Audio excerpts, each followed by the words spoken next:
Hello అండి, అందరికీ నమస్తే. Welcome to my channel. అందరికీ ముందుగా దేవీ నవరాత్రుల శుభాకాంక్షలు. అయితే దేవీ నవరాత్రులలో 3వ రోజు అయినటువంటి ఆశ్వయుజ శుద్ధ తదియ రోజున అమ్మవారు శ్రీ చంద్రఘంటాదేవిగా దర్శనమిస్తారు. శరన్నవరాత్రులలో 3వ రోజు అమ్మవారికి పాయసము, కొబ్బరి అన్నాన్ని నైవేద్యంగా నివేదిస్తారు. దేవీ నవరాత్రులలో నేను రోజు దుర్గా స్తోత్రాలు పారాయణం చేస్తున్నాను కదా, అందులో భాగంగా ఈరోజు నేను శ్రీ దుర్గాదేవి కవచాన్ని పారాయణం చేయబోతున్నాను. ఓం అత శ్రీ దుర్గాదేవి కవచం ప్రారంభ.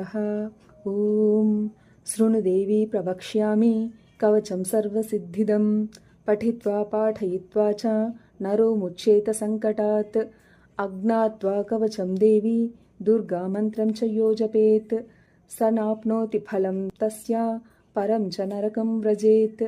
ఉమాదేవి శిరః పాతు లలాటే శూలధారిణి చక్షుషి ఖేచరీ పాతు కర్ణో చత్వరవాసిని సుగంధానాసికే పాతు వదనం సత్వధారిణి జిహ్వాం చ చండికా దేవి గ్రీవాం సౌభద్రికా తథా అశోకవాసిని చేతోద్వౌ బాహూద్వజ్రధారిణి హృదయం లలితాదేవి ఉదరం సింహవాహిని కటిం భగవతీ దేవి ద్వావూరు వింధ్యవాసిని మహాబలా చ జంఘే ద్వే పాదౌ భూతలవాసిని ఏవం స్థితాసి దేవి త్వం త్రైలోక్యే రక్షణాత్మికా రక్ష మాం సర్వగాత్రేషు దుర్గే దేవి నమోస్తుతే.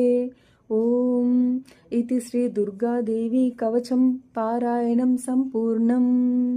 ఇదన్నమాట శ్రీ దుర్గాదేవి కవచ స్తోత్రము.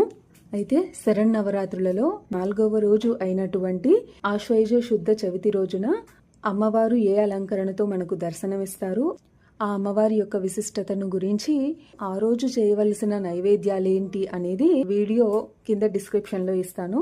ఆ వీడియో లింక్ ని క్లిక్ చేసి మీరు తెలుసుకోవచ్చు. ఇదండి ఇవాల్టి వీడియో. నా ఈ వీడియో మీకు నచ్చితే లైక్ చేసి, షేర్ చేసి, సబ్స్క్రైబ్ చేసుకోండి. Thank you for watching. Take care.